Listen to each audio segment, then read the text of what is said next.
Salam, hörmətli tələbələr və riyaziyyat həvəskarları. Mən Ülfət müəllim Şəliyev. Bu illərdə maraqlı bir sualla qarşınızdayım.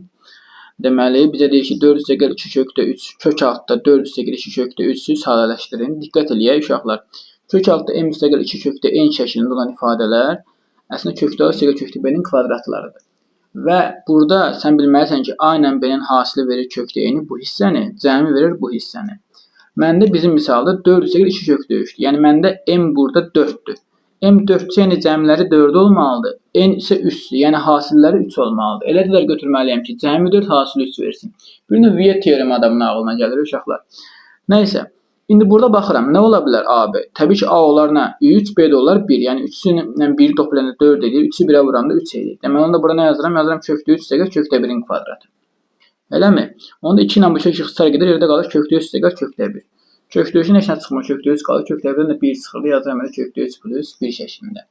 Bu düsturu mütləq şəkildə yadınızda saxlayın. Əgər yadınızda qalmasa müəllimlərimizə deyin, bunu bilən üçün daha da bir daha izah eləsin.